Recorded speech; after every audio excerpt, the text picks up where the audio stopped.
Hey guys, Mike here. So today, I'm here to talk to you about Greenland. In this review, I'll be going over a brief summary of the plot, my quick thoughts about the film, and whether or not you guys should go and see it. So I'm going to try and keep this review spoiler-free. However, if you don't know anything about the film and you want to go completely blind, then it's just come back to this video once you've seen the film. So with that, let's get started, shall we? Seek shelter immediately. Seek shelter immediately.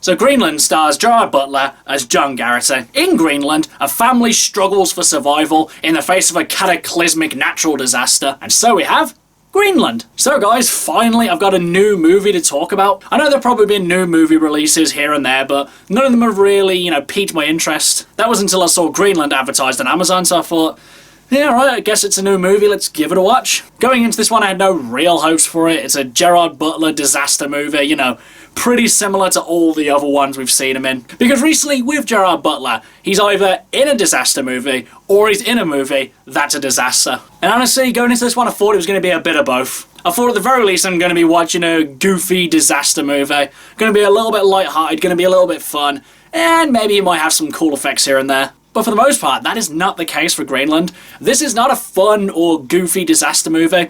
This is quite a depressing film. This is more of a realistic look at an extinction-level natural disaster. And I will say this movie does get pretty depressing without going too overboard. Even though this movie's premise is tackling a world-ending natural disaster, it doesn't stay too depressing for the whole film. It manages to have a somewhat balanced tone, even giving it subject matter. Even in the face of everything that's happening, it does still have some spots of optimism. And as for the performances, yeah, they're not really anything to write home about. No one's really terrible in this, but I wouldn't say that anyone's particularly amazing either. Everyone's definitely convincing, and they do give, good performances. But I wouldn't really say these are the kind of characters that you'd remember. I mean, honestly, I had to look up Gerard Butler's character's name because I couldn't remember it for the life of me.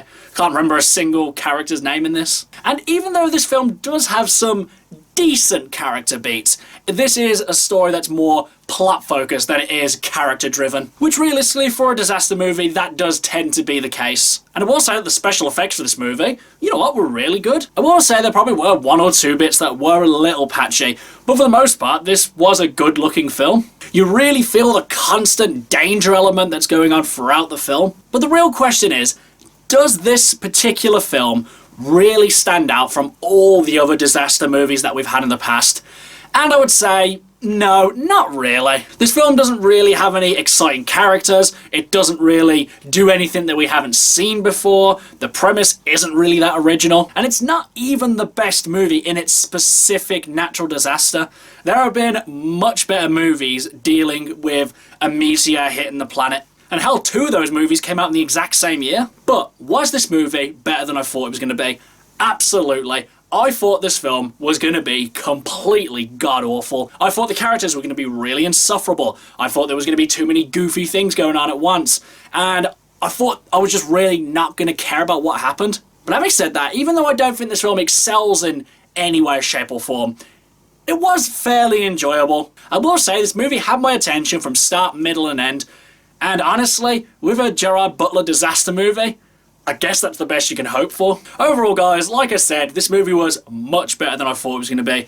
Decent characters, good effects, interesting enough plot, and as a whole, fairly enjoyable. But now, as for whether or not you guys should go and see it, honestly, I'm a little bit on the fence for recommending this one. I would say that if you love the disaster movie genre, then I think you're going to love this one. If you're a little bit stuck for something to watch and you kind of want to watch a new release, I would say give it a watch. But as for a serious recommendation, for me telling you guys to watch this one because I think this film's really good, I would say, no, don't watch it. Honestly, if you've got other things to watch, or if you're not really that interested in this film, I would say give it a pass. I wouldn't say this movie demands your attention. So as a whole, I'd just say that Greenland is a disaster movie that's not disastrously bad. Okay guys, that's my review of Greenland. If you've seen it, what did you think about it? And what's your favourite disaster movie? Whatever it is, drop it in the comments below. Until next time, I've been Michael.